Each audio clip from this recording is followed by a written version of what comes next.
Rumah itu 3 kamar besar, Bang. Kamar besar 2, kamar tamu 1. Jadi saya tidur di kamar tamu, harinya hari Sabtu. Jadi saya mau nyapu depan halaman, itu kan karena kan pohon-pohonan jadi berserakan semua daun-daunnya. Saya mau nyapuin tuh di situ tuh, ya kan. Saya mau nyapuin depan rumah. Terus di pas yang belokan gini dekat sumur itu kok ada anak lagi jongkok gitu. Nah, yang anehnya Om, kalau setiap dia datang itu kamar yang itu boleh dibuka Om. Yang tadi nggak boleh. Kamar yang nggak boleh dibuka sama sekali itu saya suruh bersihin. Itu ternyata rumah itu yang dulunya yang bekasnya pesugihan.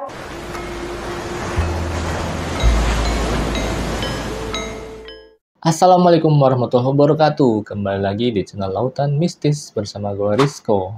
Nah, seperti biasa kita kedatangan satu narasumber nih dari Jatinegara.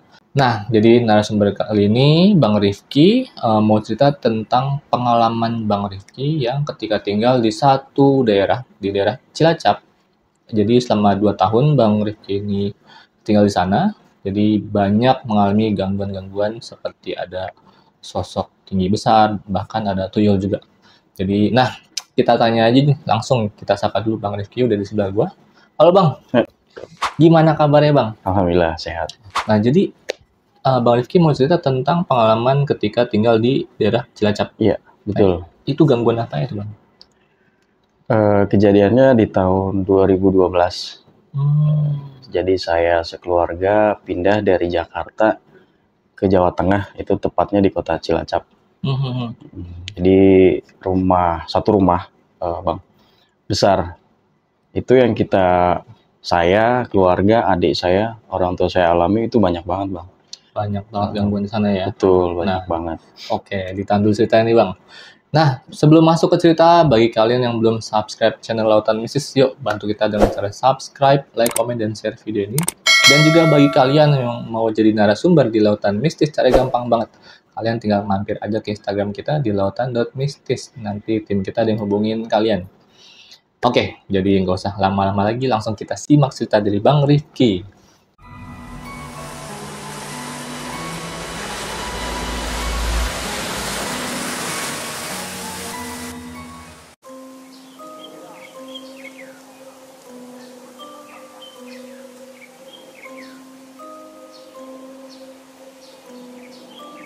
Jadi cerita ini awal saya pindah keluarga dari Jakarta ke Jawa Tengah Bang. Cilacap, tempatnya di daerah Cilacap, tahun 2012 ingat saya ya. Karena saya waktu itu harusnya SMP, tapi karena keluarga lagi ada waktu itu broken segala macam, kita pindahlah ke daerah itu. Rumahnya bisa dibilang cukup gede, cukup pinggir jalan raya. Jadi ini tuh masih saudara sama saya, sama ibu gitu, sama orang tua. Cuma saudara jauh. Kita disuruh nempatin di rumah itu. Karena kan rumah itu dulu disuruh dijual, cuman belum laku-laku gitu. Dan ternyata rumah itu bekas pesugihan Bang. Ceritanya yang ngontrak di situ. Itu ternyata bekas pesugihan di rumah itu, yang bekas ngontrak itu. Saya tinggal di situ kurang lebih 2 tahun sama keluarga, adik saya 3, ibu sama bapak saya. Jadi banyak banget Bang yang kejadian mistis yang kita alami itu. Saya sampai inget nih sampai sekarang ceritanya, walaupun itu udah berapa tahun yang lalu ya. Rumah itu 3 kamar besar Bang. Kamar besar 2, kamar tamu 1. Jadi saya tidur di kamar tamu. Nah, kamarnya itu jadi sebelah kanan 2, sebelah sini, sama kiri 1, itu kamar utama yang paling besar. Cuma kamar yang besar itu nggak boleh dibuka, Bang. Oh, nggak boleh tempatin ya? Nggak boleh dibuka, nggak boleh ditempatin, nggak boleh dibuka juga. Nggak tahu tuh kita pada saat itu kita masih nggak ngerti tuh kenapa nggak boleh dibuka gitu kan. Rumahnya gede, jadi depannya itu ada pagar besi, keliling pohonan, ada terus letter L ke belakang. Belakangnya itu ada kolam renang kecil, keluarga lah gitu bisa dibilang. Masuknya tembusnya ke pintu ke belakang, lewat pintu belakang. Ada sumur juga, sumur tua. Sumur tua kecil yang emang udah nggak dipakai, cuman pendek banget segini nih. Mungkin kalau saya loncat aja langsung ke situ, karena nggak ada penghalang sama sekali di situ. Pohon-pohonannya juga masih bisa dibilang asri lah, masih lebat di situ. Nah, kita pindah ke situ itu nggak ada sama sekali orang kan di situ, karena kan rumahnya ada bekas tulisan bekas dijual. Cuma jadi kita tuh ceritanya di situ suruh nempatin dan nungguin rumah itu. Ya, nah di sebelahnya itu kan ada rumah juga kecil, ada pohon mangga gede. Di sebelahnya ada sepasang mbah-mbah udah sepuh ya. Nah, bilang, pindahan dari mana? Ditanyakan sama ibu saya. Oh, nggak pindahan, saya saudaranya yang punya rumah ini. Oh, langsung masuk lagi, Om. Oh, cuma kayak gitu doang nyapanya. Saya pikir kan kenapa gitu, kok ketus banget gitu. Iya, ternyata enggak, ketus banget. Langsung masuk. Udah dong kan, ya udahlah tanpa mikir apa-apa, kita kan kena disuruh ditempatin di rumah itu. Hari pertama, kedua, ketiga masih nggak ada apa-apa, masih aman lah seperti biasa. Timbullah Bang, seminggu kemudian kita tinggal di situ. Itu hari ke-7, saya masih ingat harinya hari Sabtu. Jadi saya mau nyapu depan halaman, itu kan karena kan pohon-pohonan jadi berserakan semua daun-daunnya. Saya mau nyapuin tuh di situ tuh, ya kan. Saya mau nyapuin depan rumah. Terus di pas yang belokan gini dekat sumur itu kok ada anak lagi jongkok ya. Nah, itu siapa saya pikir. Saya nanya kan, "Mah," saya langsung teriak ke dalam, "Mah, itu siapa di situ?" "Siapa apaan? Itu yang anak lagi jongkok siapa?" Dia jongkoknya tuh ngeliat ke sumur begini, Pak. Jongkoknya tuh begini ngeliatin ke sumur. Saya bilang, awas. Saya loncat ke situ, tuh anak nyemplung. Nyemplung, airnya nggak seperti air yang dicemplungin ada sesuatu masuk. Harusnya kan nyiprat. Itu nggak nyiprat. Astagfirullahaladzim, saya bilang, ya Allah. Terus saya langsung teriak, lu apa? Saya kaget gitu kan, maksudnya berbuat apa nih? Time nyemplung tapi kok nggak ada suara cemplungan dan segala macam. Saya langsung teriak kan, "Mah, itu siapa yang nyemplung?" "Siapa maksudnya?" "Tadi ada anak kecil nyemplung ke sini." Langsung bapak saya juga langsung bilang, "Wah, itu mah bukan orang. Udah nggak usah. Kamu ngapain, Ki? Mau nyapu? Udah nggak usah masuk." Nah, itu tuh ayah saya tuh yang di luar tuh jadinya tuh. Saya nggak sempet nyapu, saya nggak sempet ngapa-ngapain, saya malah masih bingung di dalam kan. Itu pas hari ke-7 tuh Om, saya masih inget tuh. Itu kondisi malam ya? Enggak, siang saya mau nyapu. Pagi aja udah ada itu ya. Pagi, soalnya kan di situ posisi jalan raya, jadi bukan kampung. Jadi mungkin bisa dibilang yang dengar saya teriak juga mungkin tetangga sebelah yang sepuh-sepuh tadi. Nggak ada keramaian apapun, jadi hanya orang lalu lalang berangkat sekolah dan aktivitas biasa gitu, nggak ada yang ini. Nah, itu saya masuk tuh Om, dibilangin kan sama ayah saya, "Emang tadi kamu ngapain, Ki?" "Mau nyapu, Pak," bilang kan. "Terus tadi anaknya ngapain?" "Itu anak tadi jongkok begini." Terus saya samperin ke situ malah loncat ke dalam. Loncatnya juga nggak ada kayak dibilang batu dilemparin kan, mungkin ada percikan air. Nah, ini nggak ada. Nggak ada nyembul sama sekali. Nggak ada nimbul sama sekali. Udah tuh, bapak saya langsung inisiatif mau ditutup, karena kan nggak ditutup itu sumur. Iya, jadi mau ditutup lah itu, mau dibikinin sesuatu. Nah, saya seharian itu tuh masih dibilangin udah jangan main di sumur lagi katanya. Iya, tapi masih inget nggak anaknya? Masih inget. Ngelihat mukanya enggak, karena kan dia tatapannya begini. Jadi langsung tiba-tiba langsung masuk ke situ, saya langsung udah nggak bisa ngeliatin anak itu lagi. Pakai celana putih segini, pakai baju kok. Pakai bajunya warna coklat, seingat saya coklat oranye gitu. Jadi rambutnya ikel ke belakang, gini, diikat gitu kan, dia kan nunduk begini. Jadi saya ngelihat ini tuh diikat begini rambutnya. Jadi pas nyemplungnya begitu, loncat kayak anak kecil loncat gitu, terus saya refleks mau ke situ, udah nggak ada, hilang. Bajunya warna kayak gini nih? Bajunya bisa dibilang seperti ini. Iya, coklat orange, cuman agak lebih terang aja. Nah, sama celananya warna putih pendek. Itu pasti laki-laki sih. Iya. Siang-siang, pagi-pagi itu ya? Pagi. Itu kejadiannya pagi-pagi tuh. Itu pas di hari ke-7 tuh. Nah, udah tuh berlanjut siang, malam, ngobrol lah bapak saya sama ibu saya. Saya nggak tahu itu obrolannya ke arah mana, cuman saya dengerin tuh katanya bilangnya, ini rumah kayaknya nggak beres deh. Gitu kan, bisa dibilang kita pindah aja. Terus adik saya yang kecil tuh nyeletuk, "Pak, tadi itu di situ ada orang loncat-loncat," katanya. Waduh. Apa ada tuh? orang loncat-loncat, siapa lagi katanya, nggak tahu di depan. Jadi posisi seperti ini nih Om nih. Kan persis begini nih pintunya. Ini ada jendela kayak gini nih, cuman jendelanya agak lebih besar. Oh, Loncat-loncat itu cerita mungkin maghrib. ini orang-orangnya bentuknya orang atau ada? Enggak, pokoknya adik saya ceritanya itu teriak sambil teriak. Pak, itu ada orang loncat-loncat di depan pintu, ngapain katanya. Adik saya gitu. Saya kan di kamar sebelah yang belakang itu, kamar tamu yang tadi saya bilang, saya di situ tuh. Nah, adik saya teriak begitu. Saya mikir, saya kan waktu itu usia kalau nggak salah SMP ya. SMP harusnya saya, iya SMP kelas 1, kelas 2. Saya mikir, wah ini rumah ini isinya hantu semua nih, setan semua. Saya pikir, nah adik saya pas cerita teriak begitu, bapak saya langsung keluar lihat, buka pintu nggak ada apa-apa. Cuma ada doang yang lihat. Cuman adik saya doang lihat. Itu tadi di depan itu ada orang loncat-loncat karena persis seperti ini. Pintunya cuman agak lebih gede dikit. Nah ini posisinya kan ini terang. Dia posisi pakai kaca yang gelap. Oh iya. Cuman kalau orang loncat-loncat kan pasti kelihatan. Gitu kan posisinya maghrib. Posisinya jadi ada lampu itu udah nyala. Gitu. Makanya kelihatan ya.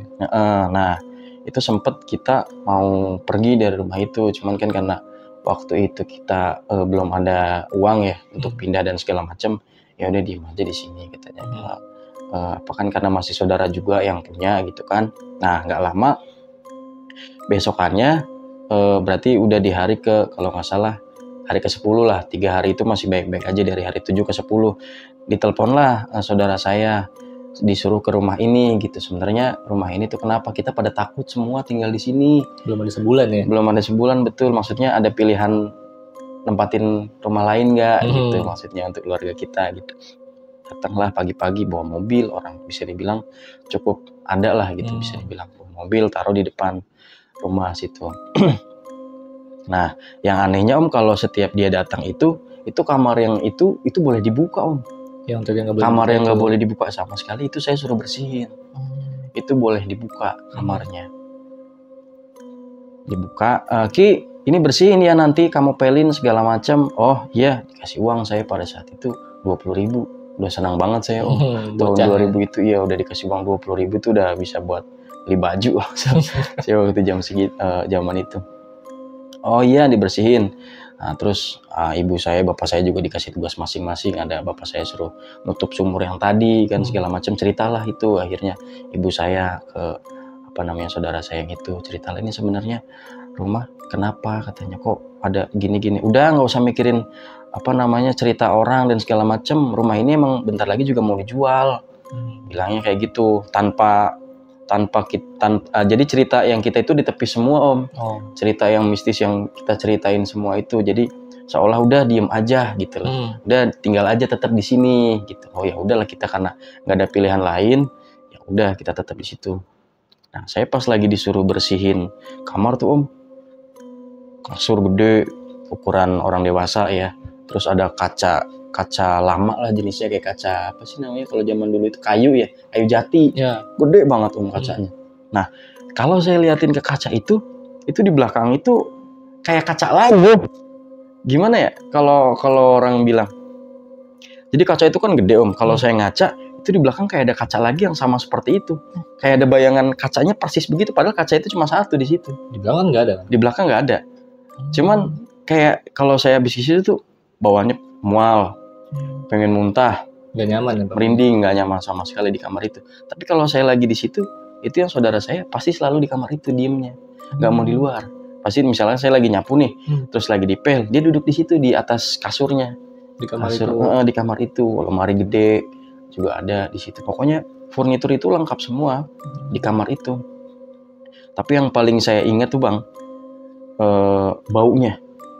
Apa tuh? Iya, bau anyir. Bau anyirnya tuh gimana ya? Bau anyir darah. Waduh. Di kamar itu. Karena kan kamarnya tinggi Bang. Kalau mungkin rumah dulu ya atau gimana saya nggak tahu. Plafonnya itu tinggi banget. Bukan kayak plafon sekarang yang mungkin tingginya hanya 3 meter. Itu lebih dari 5 meter ke atasnya. Bangunannya bisa dibilang bangunan-bangunan yang udah lumayan. Cuman isi dalamnya tuh jadi kayak rumah zaman Belanda. Belum direnov sama sekali. Gitu, masih pure rumah kayak bekas zaman dulu. Tapi masih kokoh. masih bisa dibilang masih bagus lah gitu catnya dan segala macamnya. Udah tuh di hari itu saya udah bersihin kan, saya dikasih uang 20.000. Yang masih teringat sama saya itu bau anyirnya itu. Udah tuh kan saudara saya pulang, udah nanti pokoknya beres-beresin aja rumah ini, kalau emang paling 2-3 bulanan lagi ada yang ngontrak katanya. Sementara 2 bulan 3 bulan itu nihil, gak ada. Karena kita di situ nempatinnya hampir 2 tahun Om. Selama 2 tahun kita itu hari-harinya bisa dibilang kejadian mistis semua. Meleset jauh dari 2-3 bulan, jauh. 2 tahun. Betul. Nggak ada yang kontrak juga. Nggak ada yang berani. Karena ya itu ternyata rumah itu yang dulunya bekas pesugihan. Ceritanya di situnya. Saya dapat info itu dari tetangga sebelah yang sepuh tadi. Cuman kita nggak langsung ke acara ceritanya. Saya lanjutin cerita yang tadi tentang kamar ya Om ya. Kita ceritain. Nah, kamar itu udah nih ditutup lagi sama saudara saya. Udah ditutup lagi. Saudara saya pulang nih, pamit kan, ngasih uang sama ibu saya, sama bapak saya, ngasih uang tip untuk ngebersihin dan ngejaga rumah ini gitu. Kita makan pun ada yang keliling Om. Jadi kalau di Jawa itu modelnya ada tukang sayur keliling yang nganterin, udah ada di depan ini nih apa namanya sih, depan pagar. Jadi udah langsung lawan udah jadi gitu, udah mateng. Jadi kita belinya tuh langsung kayak gitu, jadi nggak masak sama sekali. Karena posisi dapur Om, itu dapurnya itu deket sama garasi ke arah sana, deket sama kamar yang itu. Kamar utama itu. Kamar utama yang tadi dibilang itu. Dan mama saya itu di situ tuh ngelihat sosok tinggi gede banget. Ini waktu pas ngelihat sosok itu malam, pagi, siang? Di situ tuh setan yang ada di situ nggak kenal pagi, nggak kenal subuh, nggak kenal malam. Kapanpun kita bisa diliatin Om. Kapanpun kita bisa diliatin ya. Karena kan waktu itu kan mama saya mau masak air, Jadi posisi itu udah bagus, ada kitchen setnya. Jadi pas subuh ibu saya mau masak air itu, ibu saya kok ngelihat kayak ada bayangan hitam. Dipikirnya itu kayak lorong mungkin gitu ya, tapi tinggi gede. Jadi mau ngelangkah ke bawah tangga itu menuju ke dapur. Di situ disamperin malah sama ibu saya, dipikir ini apa gitu, tapi di atasnya itu nyala merah gitu, dipikir lampu apa gitu kan mungkin. Itu langsung ibu saya langsung lepasin itu semua, tegak berdiri begitu, langsung pingsan ke belakang. Langsung cerita ke ayah saya, langsung cerita ke saya, itu tadi rambutnya sampai ke kaki, tangannya tuh gede-gede sampai ke perut begini, taringnya tuh begini. Panjang. Itu mungkin yang orang bilang entah genderuwo, entah buta ijo ya. Karena pokoknya tingginya itu 5 meter ke atas. Orang dibilang ibu saya masih bingung dan masih trauma, bisa dibilang pas mau masak air itu. Itu subuh kejadiannya. Depan-depanan langsung ya? Iya, karena disamperin. Disamperin begini, terus ngeliat begini. Langsung jatuh begini, terus langsung pingsannya itu ke belakang begini Bang.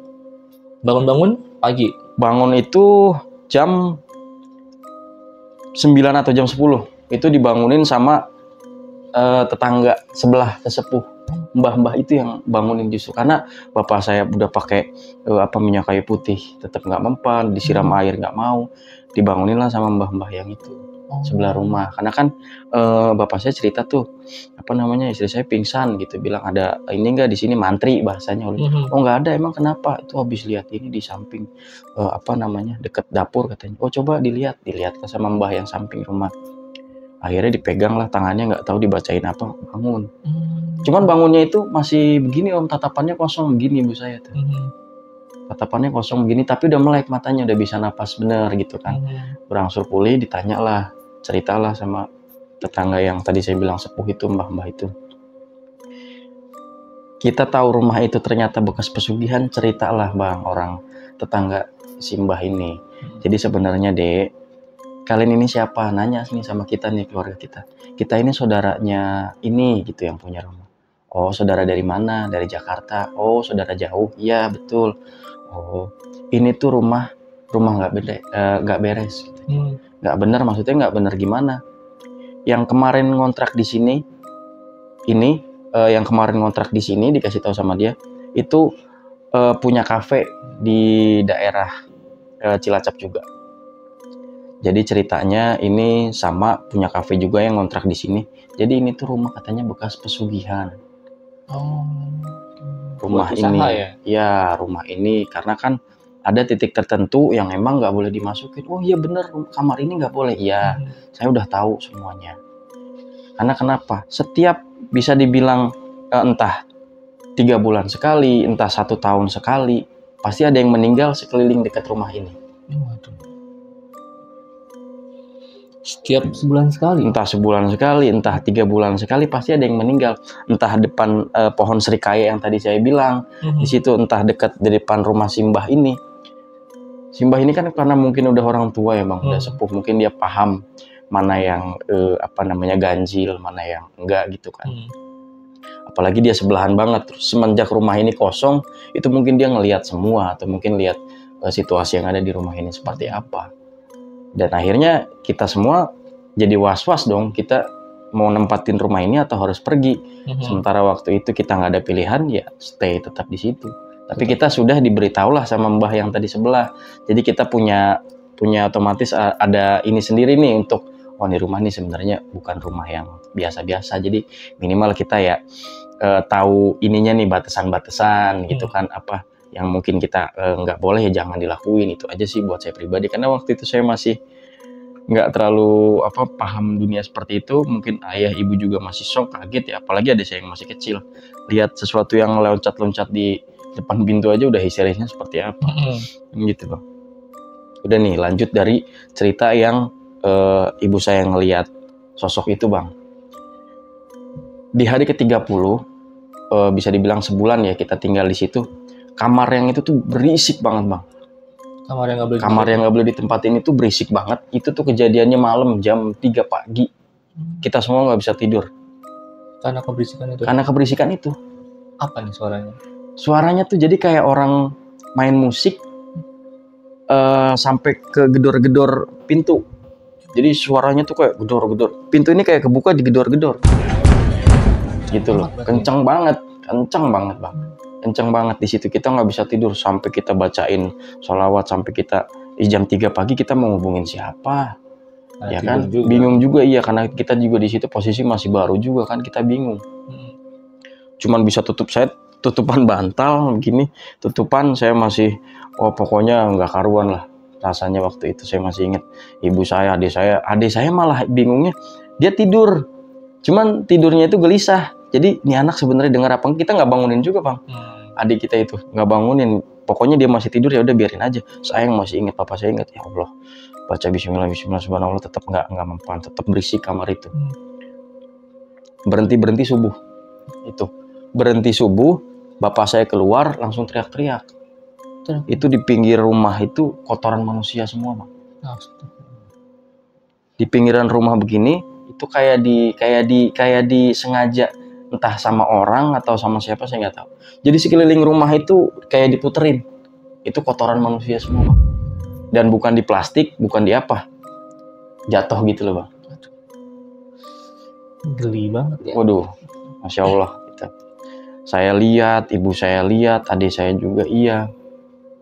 Sekeliling rumah banget. Sekeliling itu muter kotoran manusia. Dan bukan jatuh bang, nempel di tembok. Ditempelin di tembok area luar nih, terus ditempelin gitu. Nempel itu kotoran manusianya. Nempel. Itu kejadian setelah jam 3 sampai subuh itu, kamar itu berisik banget. Jadi paginya langsung kotoran manusia itu. Terus itu dibersihin. Ya. Nah, kita nggak langsung bersihin, kita langsung ibu saya nelpon lah saudara saya yang punya rumah ini. Ditelepon, cuman bilangnya saya lagi nggak bisa, lagi di luar kota. Terus gimana ini? Ya udah dibersihin aja. Akhirnya saya, bapak, ibu saya semua ngebersihin bang. Rumah itu sampai kita bingung, sampai gemeter segala macam kan. Ini sebenarnya maksudnya apa dan gimana? Sampai masih bingung juga yang jam 3 itu. Itu suara bisingnya itu nggak hilang sampai subuh. Akhirnya inisiatif lah bapak saya bilang sama tangga sebelah, ceritain yang semalam. Coba panggil ustadz ini, ada rumahnya di sini. Nanti kamu nggak usah kasih apa-apa. Nanti mbah aja yang ngasih, karena kan kita keterbatasan ekonomi bang waktu itu. Jadi mau ngasih amplop aja untuk ke ustadz kita bisa dibilang nggak ada gitu. Nanti mbah aja yang ngasih. Kita bikin lah bang, pada saat itu siang itu juga, hari itu juga dikasih tahu semalamnya jam 3 sampai subuh itu ada suara berisik di kamar, tapi kan kuncinya nggak ada. Jadi kunci itu yang megang hanya saudara. Jadi kita pihak keluarga itu nggak boleh ada yang masuk, nggak boleh ada yang ngebuka. Kuncinya dibawa. Kuncinya dibawa, betul. Kuncinya dibawa. Jadi hanya 1 bulan sekali boleh dibersihin kamarnya, betul. Nah kita panggil lah ustadznya, datanglah, diceritain lah semuanya. Terkuak juga dari situ bang, yang dibilang sama Mbah Samping, ya ini sebenarnya rumah ini banyak banget isinya, dari yang anak kecil, dari yang tinggi besar, dari orang yang iseng yang emang sengaja naburin kotoran manusia ke situ. Jadi sebenarnya ini jadi 2 kemungkinan, satu untuk pesugihan sama untuk persaingan bisnis. Jadi rumah ini dibeli itu dulu katanya harganya terlalu murah, nggak terima lah seitunya, pengen ngambil keuntungan besar. Nah orang yang ngontrak di sini itu bisa dibilang mau dibeli sama dia, cuma saudara saya nggak ngasih. Gitu, mau dibeli secara cash, cuma saudara saya nggak ngasih. Gitu, jadi mungkin ada timbul di situ rasa benci, ada bisa dibilang rasa iri dan segala macam. Karena kan sama, mereka ini satu di bidang kafe juga bang, itu sama-sama buka kafe, sama-sama saingan bisnis. Bisa dibilang seperti itu. Lanjut ke cerita yang selamatan, udah tuh kita pikir ya udahlah, udah ngundang ustadz kan, mungkin udah clear masalahnya, udah nggak ada lagi sama sekali di situ. Cuma dikasih taunya sama ustadznya, saya masih ingat itu untuk kamar yang di situ bener jangan buka, dan jangan sampai kalau bisa terlalu dekat ngelangkah sama dekat pintu. Bisa dibilang pokoknya jauh-jauh 7 langkah dari situ pokoknya jangan, kalau kalian masih nggak pengen diganggu lagi. Cuman kan kita masih bingung itu yang bunyi itu apa, suara apa. Udah kalian nggak usah tahu, kita di sini ngedoain aja, baca doa segala macem. Udah tuh bang, gangguan-gangguan itu bisa dibilang selama 1 bulan itu nggak ada. Oh aman? Gangguannya tuh aman selama 1 bulan. Sama sekali nggak ada. Sama sekali nggak ada gangguan. Ibu saya juga udah lupa lah ya sama kejadian itu. Cuman kan kita was-wasnya masih ada. Pihak saya, keluarga gitu kan masih was-was dalam arti apa ini bener rumah bekas pesugihan dan segala macam. Kita kan mikirnya nanti apa jangan-jangan kita nih yang jadi tumbal. Gitu mikirnya. Jadi ayah saya, ibu saya juga masih kita bikin di situ cerita lah, apa kita pindah aja lagi ke Jakarta lagi. Pada waktu itu kita memutusin ke situ. Cuman kata mama saya bilang nggak usah lah, di sini aja dulu sampai tahun ajaran. Waktu itu saya sampai tahun ajaran keluar lagi. Jadi saya balik ke Jakarta itu udah posisi tahun ajaran baru, udah bisa. Oke, ya udah berarti otomatis 1 tahun lagi tuh bang kita tinggal di situ. Dalam 1 bulan itu nggak ada apa-apa, muncullah keanehan baru. Saya itu kalau nggak salah dalam sebulan itu kita sholat itu di rumah bang, nggak ada yang keluar ke musola, ke masjid itu nggak ada. Nah karena saya mikir udah sebulan itu baik-baik aja, saya mau sholat tuh bang sendiri. Maghrib itu saya keluar, buka pintu, buka pagar, sholat tuh saya tuh maghriban di masjid. Kalau nggak salah masjidnya itu hanya 200 meter dari rumah, nggak terlalu jauh ke arah sana. Jadi pas saya pulang sholat maghrib tuh bang, 6:30 lah ya, itu isinya di rumah itu, saya mau masuk buka pagar gini, itu orang semua berdiri ngelihatnya tuh ke arah rumah. Berarti ini posisi di luar berarti? Ya itu saya posisi di luar kan, pagarnya kan agak tinggi, nutupin pandangan saya untuk masuk. Jadi saya buka pintu baru bisa kelihatan gitu rumahnya, baru kelihatan pintunya. Nah saya buka pintu, astagfirullahaladzim, orang semua ngelilingin itu. Bisa dibilang mungkin 200 orang ada bang. Jadi keliling letter L. Nah arahnya itu matanya tuh lihat ke rumah. Ke dalam rumah, betul.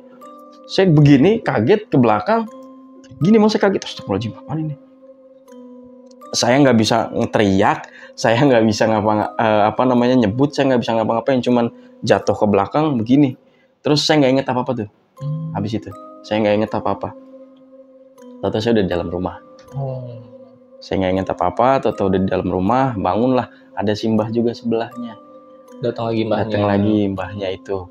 Jadi karena kan posisinya rumah itu deketan bang sama mbahnya itu. Jadi apapun yang ada jadi di sebelah mungkin dia tahu gitu atau gimana, dipanggil lah mbah. Jadi saya bangun itu udah ada si mbah. Saya bangun, saya cerita lah, saya ngomong lah itu tadi lihat banyak banget orang di depan rumah. Langsung mbah itu begini lagi tangannya.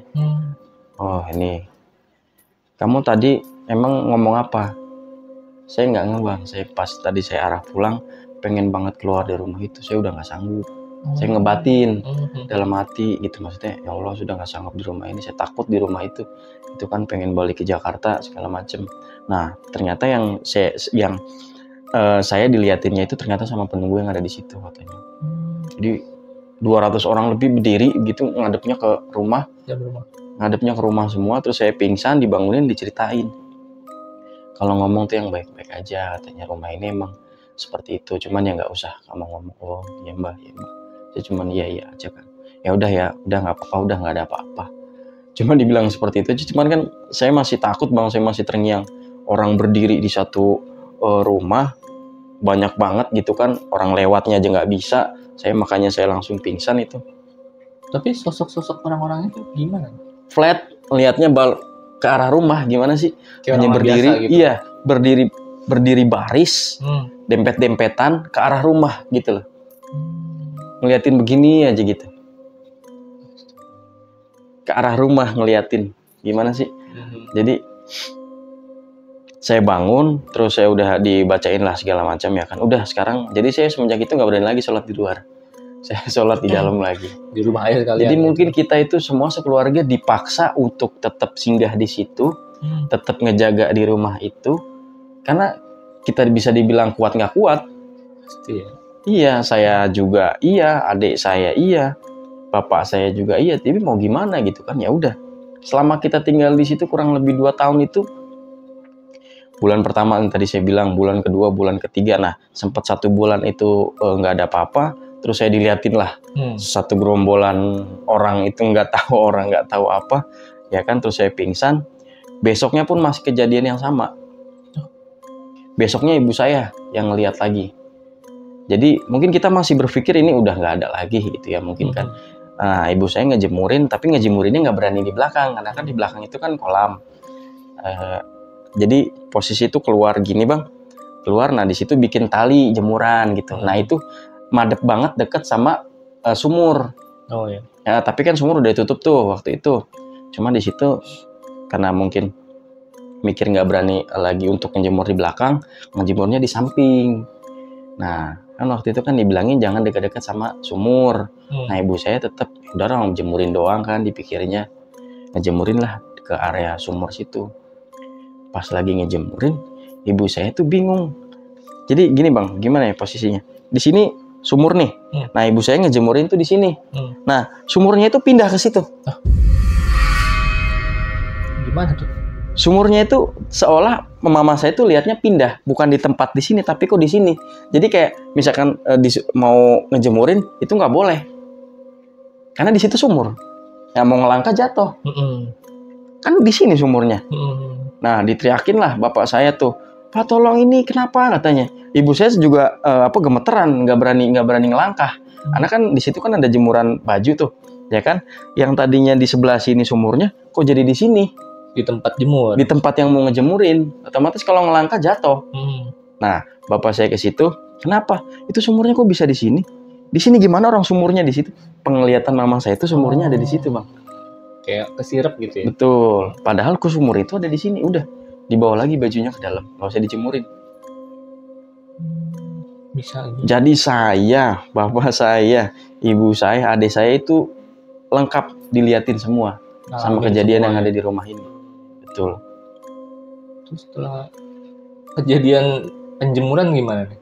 Kejadian penjemuran tetap bang, kita mau manggil ustadz yang tadi bisa dibilang kita nggak ada gitu kan, udah kita bikin doa bersama aja di dalam rumah. Tapi ya itu jadinya kita mau ngelangkah itu serba bingung bang di rumah ini. Mau ke belakang takut sama yang sosok yang tinggi lagi, mau ngejemurin di samping takut, di belakang kan nggak boleh. Kita mau ke arah yang dekat kolam itu kan nggak boleh sama saudara. Nggak tahu kenapa, karena kan yang tadi di situ jadi kayak ada bingkai kecil, gambarnya tuh gambar kuda. Itu mungkin orang zaman dulu kali ya, yang koleksi, entah itu dari saudara saya atau dari situ saya nggak tahu. Nah di pajangan itu ngarahnya itu ke ke kolam. Nah di situ ada uang lama tuh bang. Di bingkai itu? Di bingkainya itu, di posisinya tuh ada uang lama. Kalau hari-hari tertentu itu ada kembang di situ. Nggak tahu siapa yang naruh itu kembangnya. Padahal Kembang 7 rupa. yang nempatin cuma Yang keluarga. nempatin padahal kan kita aja. Nah makanya kejadiannya itu sama seperti orang yang buang kotoran manusia tadi. Tahu-tahu ada kotoran manusia, tahu-tahu ada kembang di situ. Bisa. Memang ceritanya itu jadi posisi kolamnya itu menghadap ke sana, airnya bisa dibilang nggak keruh, nggak bening juga, bisa dibilang begitu aja deh. Karena kan nggak ada yang mau mandi juga di situ. Saya nggak berani. Hujan nih tetap air kan tampias dari atas langsung ke kolam itu bang. Jadinya. Jadi kita itu posisi kalau misalkan mau lihat kolam itu beraninya hanya lewat pintu situ, nggak berani lewat yang arah putar balik itu nggak berani. Karena kan itu pohon-pohonannya masih ada semua.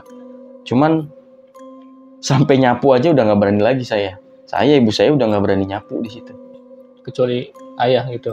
Kecuali mungkin ayah masih sesekali. Cuman kita berani nyapu kalau lagi pada saat ada ustadz datang. Soalnya kita manggil ustadz itu bisa dibilang entah sebulan, entah seminggu pasti kita manggil. Karena dari orang sebelah yang mbah itu bisa dibilang panggil aja mbahnya. Ustadznya, doain lagi.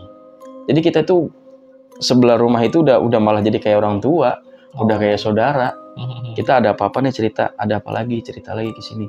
Ini mbah ada tadi ngeliatin ini sampai yang tadi bisa dibilang sumur dari sini pindah ke sini, penglihatan mama saya itu berarti nggak boleh ngejemurin di situ, jangan ngejemurin di situ. Oh ya udah, ya ngejemurnya kalau bisa di dalam aja atau mungkin di dekat yang ke situ. Cuman ya bingung kan kita, jadi serba langkah yang kita lakuin itu kayak isinya tuh hal mistis semua. Bingung harus apa ya? Bingung harus apa bang.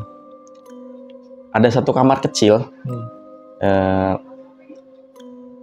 itu harusnya sih kalau saya pribadi itu buat sholat. Jadi hanya 2x2. Jadi buka pintu langsung ada sajadah di situ. Nah, tapi isinya tuh puluhan tokek bang. Isinya tuh di atas itu tokek. Karena kan rumah dulu, jadi bawahnya itu bukan keramik tapi plester lama gitu loh. Jadi kalau misalkan kita masuk itu pakai sendal gitu. Nah di atasnya itu juga bukan plafon kayak gini, tapi langsung tinggi ke atas, langsung kayu-kayu itu loh, tapi rapet. Kalau saya pas lagi ayah saya sama saya tuh sempat coba buka ini apaan gitu kan, dibuka pintunya isinya tokek semua. Ini buka begini tuh, masya Allah tokek semua bang isinya bang. Tokeknya tuh gede-gede lagi. Tokeknya tuh gede-gede. Banyak puluhan orang nempel begini muter kok. Padahal tutup ruangannya ya? Ruangannya ketutup. Tapi memang ruangan itu jarang banget dipakai.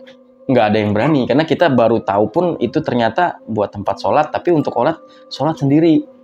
Kan biasanya kalau untuk rumah-rumah ini mungkin kan sholat bisa berdua, bertiga, tapi itu hanya sendiri, mungkin gantian. Atau dulu emang desainnya seperti itu, kan saya juga nggak tahu. Tapi karena tempatnya begitu, jadi ayah saya nggak berani sholat di situ. Kita sholat itu di kamar kita tidur, jadi bareng sholatnya sama saya, adik saya, ibu saya, jadi satu bareng kita di situ, jamaah bareng di situ. Karena nggak berani sholat di tempat yang itu, malah tokenya banyak banget. Dan di hari-hari atau mungkin jam-jam tertentu selalu bunyi. Tapi kalau pagi dibuka itu nggak ada tokenya. Berarti ada satu momen ketika pas buka ruangan itu tokenya nggak ada? Betul. Nggak ada. Jadi saya waktu itu tuh kalau nggak salah ngelihatnya malam atau sekitar sore, ya menjelang maghrib. Lihat kita ke situ kan, karena kan emang saya mikirnya emang itu musola. Ayah saya juga mikirnya itu musola gitu. Tapi cuman ternyata dibuka hanya 2x2 gitu, 2x3 lah, mungkin seruangan orang sholat hanya sendiri. Nah dilihat ke atas itu tokek semua. Jadi nggak ada lampu modelnya. Modelnya nggak ada lampu, emang hanya untuk ruangan satu, entah itu buat apa. Pinggir-pinggirnya itu seperti ini. Pajangan kayak gini nih, tinggi. Pinggir kanan kirinya, pajangan kayak lampu lama gini, tapi dalamnya apa ya waktu itu ya, kayak bunga atau apa gitu. Isi begininya nih, pajangan kanan kirinya. Kita juga nggak ngerti itu apa. Itu. Terus tokenya ini dari mana nih? Ya saya nggak ngerti itu tokenya dari mana. Pokoknya kalau saya lihat itu kalau misalkan lagi bunyi itu berarti ada. Tapi kalau pas pagi itu nggak ada tokenya. Terus sempat lihat juga?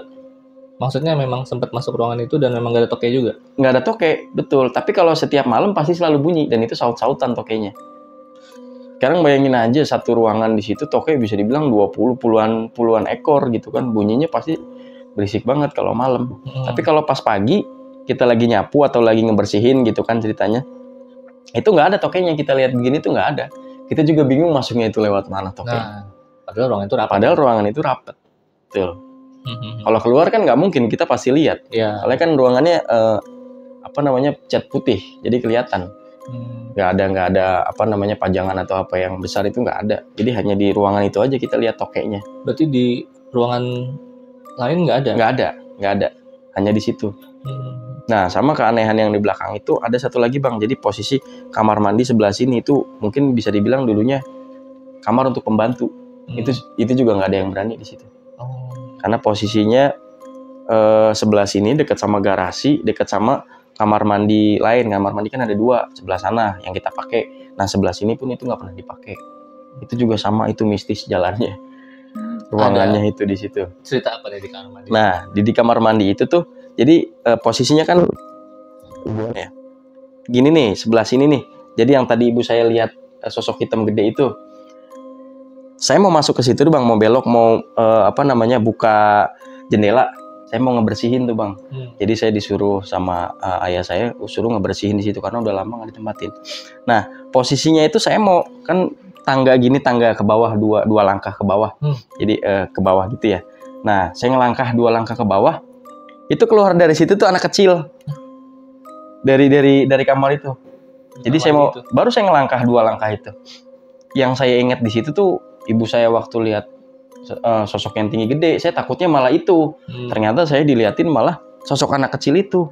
Ketawa-tawa, lari-lari. Lari-lari. Ketawa-tawa. Saya juga masih ingat suaranya, itu anak lari-lari itu Bang. Saya langsung, ya Allah apa lagi ini saya pikirkan. Cuman saya di situ mungkin udah pengen coba berani. Karena udah itu bisa dibilang udah ada setengah tahun kali, 6 bulanan itu. Saya di kejadian yang itu. Udah tuh saya mau masuk ya kan, anak-anak itu tuh anak yang tadi lari-lari itu diem di pojokan. Udah nih, saya udah nggak gubris anak itu deh, udah nggak peduli saya. Udah masuk, saya buka jendela gini, saya lihat udah nggak ada. Jadi pas saya buka gini kan terang tuh ya kan, nah udah nggak ada anak itu. Nah, saya pikir tuh langsung sombong lagi saya. Nah udah nggak takut sekarang gua sama apa-apaan di situ. Di dalam sih itu Bang, anaknya lari-lari ada kali 10 orang. Di dalam kamar itu pas saya keadaan buka gini, anak yang di luar nggak ada, saya masuk. Udah tuh saya langsung batin tuh, udah nggak takut lagi sekarang, saya nggak takut lagi. Gua lari-lari di depan langkah saya. 10 orang mungkin ada itu, ketawa-tawa ngeliatin saya gini aja. Astagfirullahaladzim, saya langsung lagi saya bingung mau ngapain ini, nggak bisa gerak, nggak bisa ngapa-ngapain, posisi sama seperti saya lihat kejadian yang banyak orang di luar itu. Saya jatuh lagi, bapak saya langsung nyamperin lagi di situ.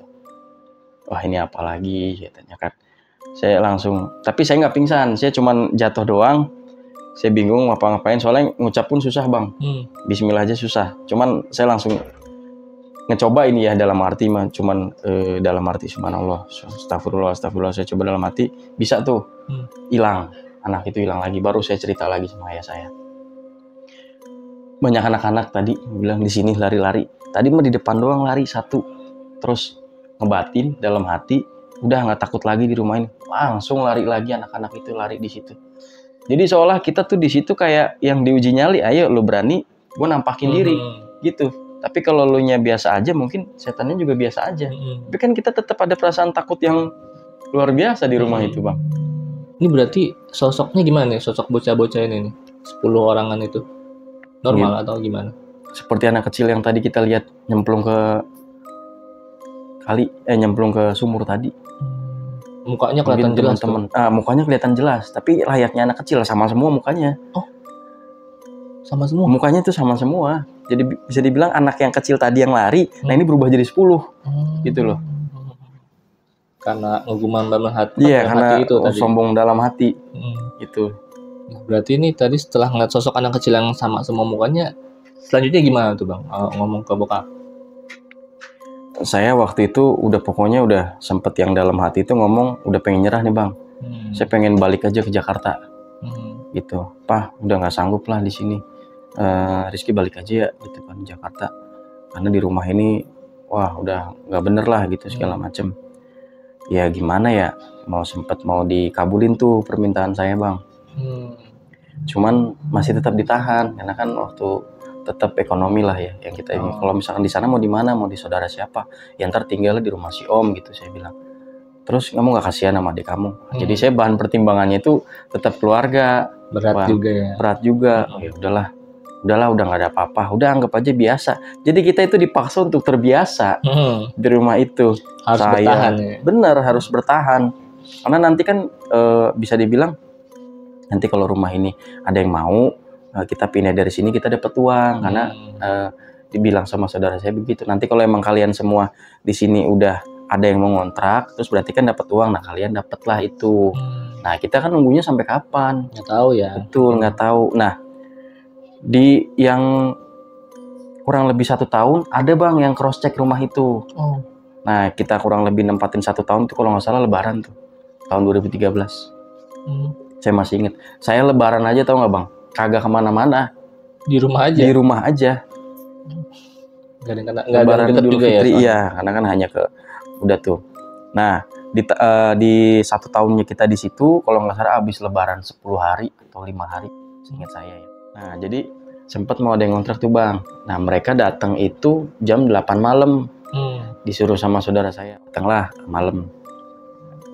Malamnya datanglah tuh habis Isya, saudara saya duluan parkir mobil pas depan pintu. Nah, orang itu juga datang, mobilnya parkir di belakang, sama-sama punya mobil nih. Bang nih, masuklah orang itu ke dalam. Assalamualaikum, waalaikumsalam. Baru aja assalamualaikum, kan posisi si saudara saya ini kan otomatis dari dalam dong, dalam rumah. Nah orang itu dari luar, baru buka pintu, orangnya itu ngelihat tadi, itu di belakang ibu siapa katanya. Maksudnya di belakang ibu siapa gimana? Tahu kayak ada nenek-nenek katanya. Nggak ada, hanya saya sendiri. Jadi langsung disambut tuh bang. Yang mau ngontrak ini langsung disambut sama penunggu yang ada di rumah. Neneknya tuh hanya senyum gini doang terus langsung pergi. Udah silakan masuk. Mungkin langsung nggak digubris lah, mungkin langsung masuk, silakan duduk, ngomongin lah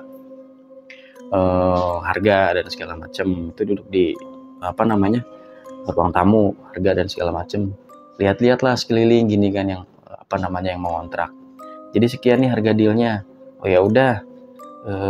Tapi dengan catatan ya. Dengan catatannya apa? Ada yang bisa disuruh tinggal di sini nggak bareng, maksudnya dari pembantu gitu. Nah, saudara saya langsung manggil Pak ibu saya gitu kan. Kamu bisa nggak di sini katanya bantuin ibu ini? Oh ya nggak bisa katanya. Dengan berat hati nggak mau gitu kan, kita kan mau pindah dari sini, itu hanya cuma jagain.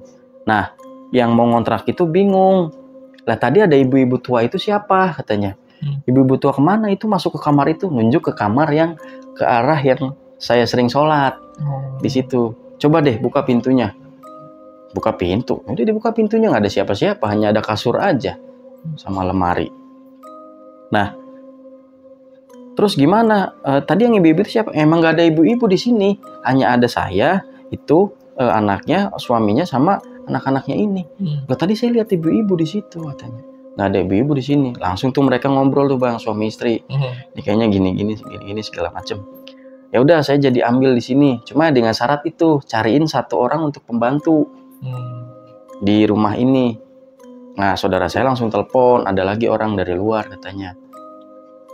Cuman datangnya besok katanya, tapi menyanggupi dulu, deal dulu nih harga katanya sekian di sini, mau nggak katanya. Ya udah deal, dikasih harga kalau nggak salah waktu itu di DP-in 20% dari harga rumah tersebut, hanya ngontrak. Udah dong kita otomatis jadi nih senang nih kita pindah nih dari sini. Malam itu juga dikasih fee lah saya sama bapak saya, besoknya suruh bersihin karena udah mau dikontrak gitu kan. Itu siang bang saya beresinnya. Pokoknya pagi-pagi kita udah pikirannya udah mau pulang aja dari rumah ini. Itu kurang lebih udah 2 tahun kurang lebih lah. 1 tahun lebih, 1,5 tahun mungkin ada lah di situ. Karena saya itu bisa dibilang di rumah itu hanya diem di rumah, nggak ada main, nggak ada apa-apa, hanya di rumah itu aja. Adik saya pun sama di situ semua kita. Nah beresinnya siang tuh kita bagi-bagi kerjaan. ayah saya di luar, ibu saya bagian dalam, saya bagian di kamar pembantu di situ yang ada bagasi, bagasi mobil di situ. Di situ garasi mobil. Nah, saya beresin bagian situ. Udah tuh kita siap-siap aja di situ semua, bagi-bagi kerjaan. Seperti biasa Bang, kita beresin dari jam 10 pagi udah mulai tuh. Jam 10 pagi udah mulai beresin, ayah saya nyapu-nyapuin, ibu saya di situ. Nah, kita semua tuh diliatin penunggu yang ada di situ Bang, bayangin. Kita posisi mau pergi dari rumah, mau pamit nih bahasanya. Jadi mereka itu kayak nunjukin mereka yang ada di situ semua. Ayah saya diliatin yang tinggi gede di atas sumur. Ibu saya diliatin nenek-nenek, tapi nenek-neneknya hanya ketawa aja, senyum. Nah, saya diliatin anak kecil yang lari-lari Bang. Cuma karena adik saya bilang udah diem aja, biarin aja mereka mau ngapain. Saya udah seperti itu pikirannya. Karena udah bisa dibilang kebal juga enggak, takut tetap ada, cuman udah nggak peduli lagi. Hanya suruh beresin, hanya nyapu-nyapuin, hanya ngepelin segala macam. Ibu saya juga udah nggak peduli, hanya cuman nenek-nenek aja senyum ketawa. Posisinya pakai di sini ada tusuk kondeknya gitu, pakai kemben Jawa. Bapak saya juga hanya ngeliatin yang tinggi gede, cuma dibiarin. Nah, itu poin ininya Bang di sini. Jadi di pojokan rumah itu, di bawah pohon, di situ ayah saya ngelihat. Apa tuh? Jadi kayak ada kubangan kecil. Jadi kayak tanah yang digali. Dalamnya situ kotak persegi. Nah, di situ tuh ada bunga. Itu pas di bawah pohonnya, pas pojokan. Jadi pojokan sana itu kubangan tadi, pojokan sana itu kolam. Nah, di situnya tuh ada kubangan kecil, jadi ada isinya, ada uang receh, ada kembang, sama ada sesaji kecil. Saya nggak ngerti ayah saya itu dan saya itu apa. Pokoknya diliatin tuh sama mbah-mbah yang samping rumah. Ini siapa dan apa? Udah biarin aja. Kamu nggak usah di sini. Kalau kamu mau pamit aja. Jadi ceritanya ternyata rumah ini Bang, yang dulu ngontrak di sini mau ngejatuhin usaha yang saudara saya ini, karena usahanya sama, saingan bisnis ya. Iya, saingan bisnis. Jadi pesugihannya yang dipakai untuk menjatuhkan si saudara saya ini gitu. Memang rumah ini sebenarnya ya mau sampai kapanpun, mau gimana pun, siapapun yang nempatin di sini pasti diganggu. Karena rumah ini untuk pesugihan, untuk menjatuhkan saudara kamu yang punya usaha sama dengan yang pernah ngontrak di sini dulu. Jadi iri hati, dendam itu memang ada. Jadi dari yang kotoran manusia, dari yang dilihat setan tinggi itu, nenek-nenek itu memang ada di sini semua dari dulu. Memang penghuni dari rumah ini. Betul.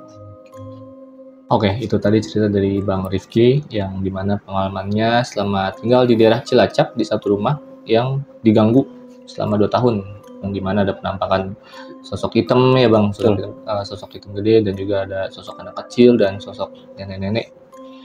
Dan juga nih kita langsung tanya aja nih, gimana menurut pandangan dari Om Puji tentang peristiwa yang dialami oleh Bang Rifki. Langsung aja kita tanya Om Puji.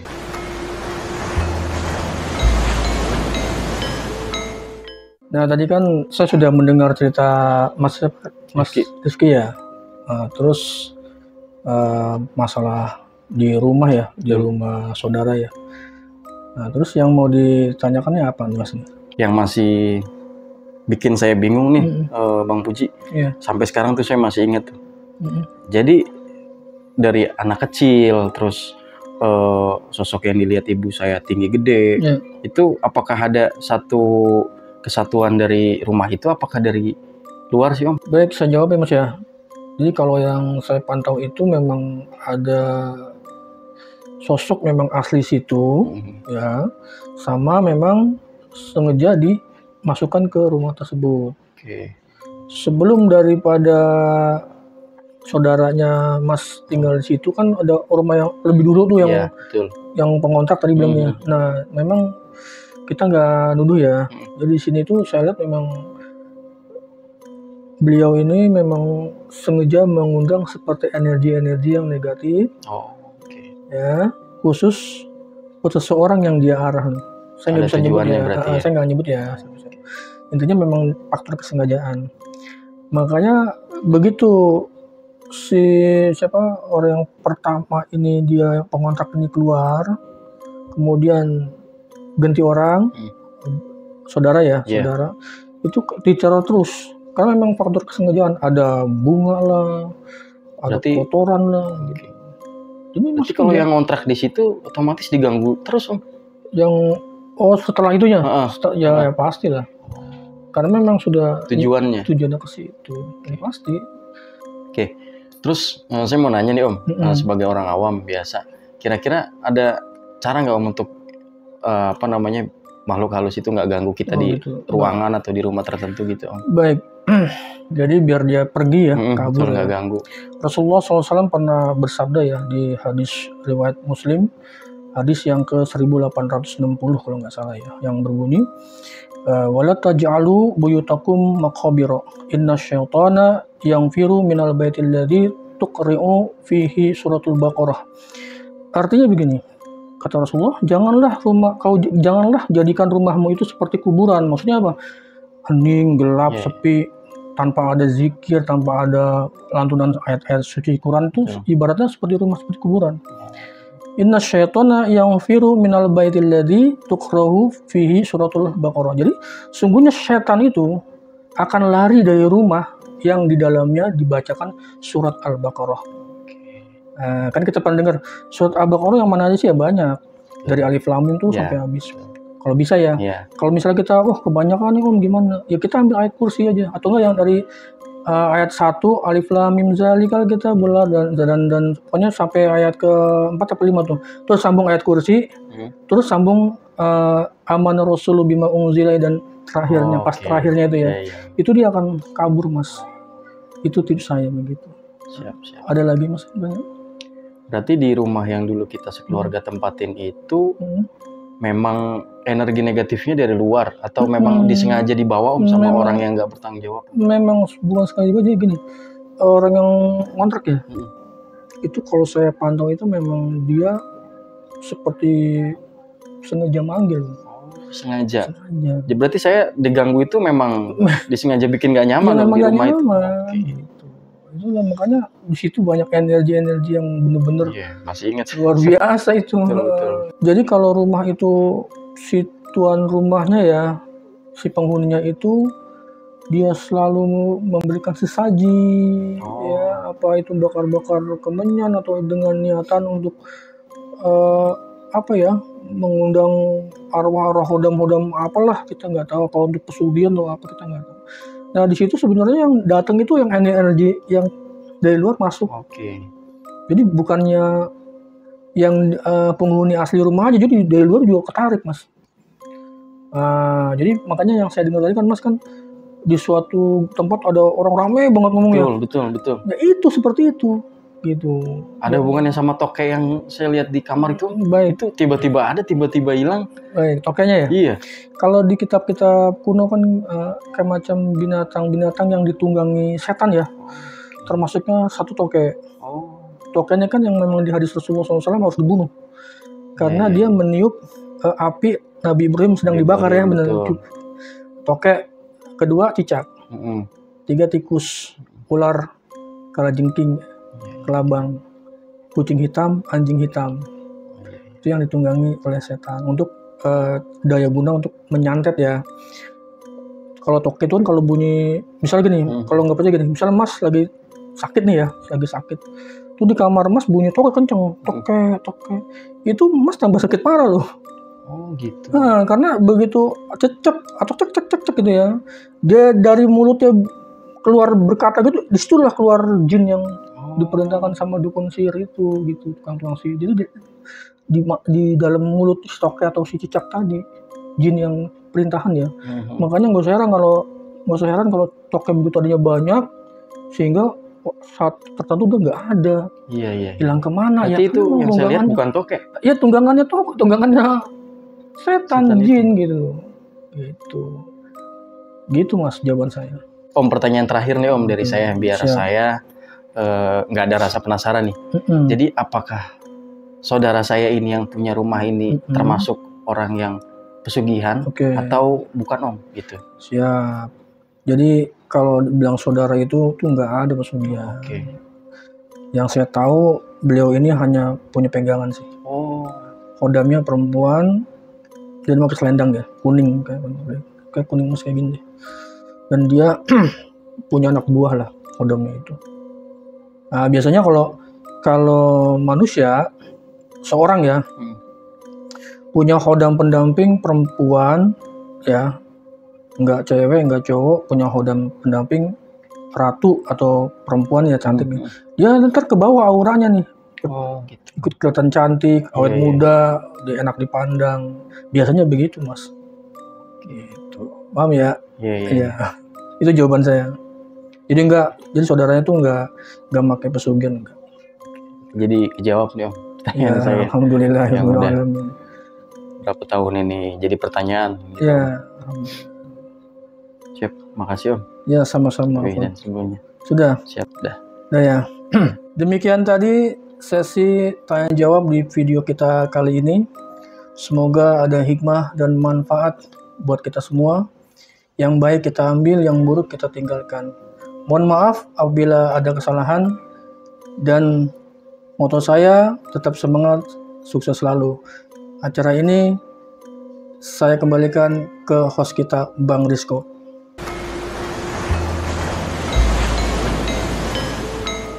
Oke, itu tadi sesi tanya jawab dari Bang Rifki dan Om Puji. Jadi semoga video kita kali ini bermanfaat bagi kalian semua.